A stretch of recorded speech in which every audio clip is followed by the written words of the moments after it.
دردی کے قتل کرنے والوں کے لیے دعا مانگی ہے۔ تم مسلمان ہو کر ایک دوسرے کو سلام کرنا چھوڑ چکے، ایک دوسرے کے پیچھے نمازیں پڑھنا چھوڑ چکے، ایک دوسرے پر کفر کے فتوے لگا کے بیٹھے ہوئے۔ مجھے بتاؤ تم میرے نبی کے ساتھ کیا کر رہے؟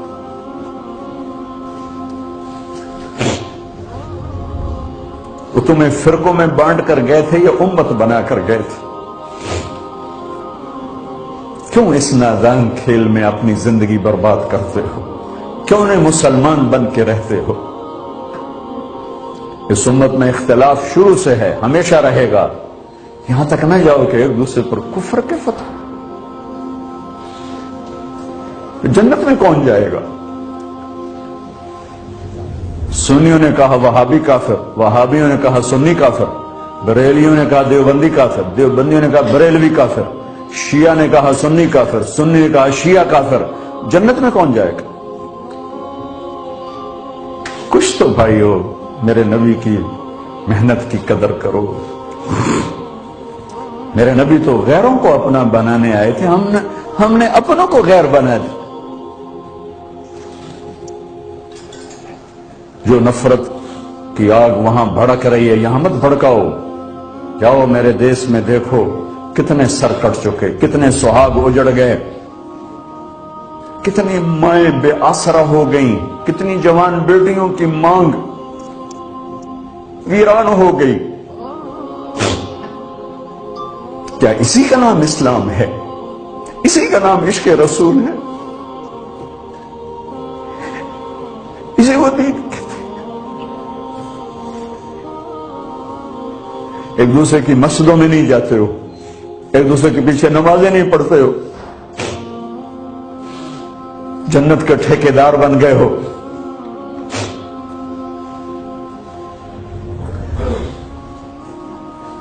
میرے نبی تو عبداللہ بن ابی کا جنازہ پڑھانے کھڑے ہو گئے تھے، جس کا کفر ابو جہل سے بھی بڑا ہے۔ ابو جہل اوپر کی دوزخ میں، عبداللہ بن ابی سب سے نیچے کی دوزخ میں ہے۔ ان کے بیٹے آئے، یا رسول اللہ میرا باپ مر گیا ہے، اپنا کرتا دے دیں گے، میں اس کو کفن دے دوں۔ آپ نے کہا لے لو، کرتا اتار کے دے دیا۔ آپ کہتے بدبخت منافق، کہا ہو جا، دے دیا۔ کہ یا رسول اللہ آپ جنازہ پڑھائیں گے؟ کہاں پڑھاؤں گا۔ باقی منافقوں کا تو کسی کو پتہ نہیں تھا سوائے اللہ کے نبی کے، لیکن عبداللہ بن ابی کا منافق ہونا تو سب کو معلوم تھا۔ آپ جنازے کے لیے عمر سامنے آ گئے، یا رسول اللہ یہ کون ہے؟ کہ مجھے پتا ہے کون ہے، تو آپ اس کا جنازہ کیوں پڑھا رہے؟ کہ شاید اللہ معاف کر دے۔ کہ عمر پیچھے ہٹ جا، مجھے پتا ہے یہ کون، میرے اللہ نے کہا ہے تو ان کے لیے دعا کر یا نہ کر، میں معاف نہیں کروں گا، میں کرتا ہوں شاید اللہ معاف کر دے۔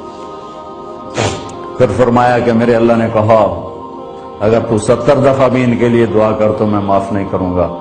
اگر میرا اللہ کہتا اے میرے محبوب اگر آپ 70 دفعہ اس کے لیے دعا کریں گے تو میں معاف کر دوں گا، تو میں اس کم بخت کا 70 دفعہ جنازہ پڑھا دیتا۔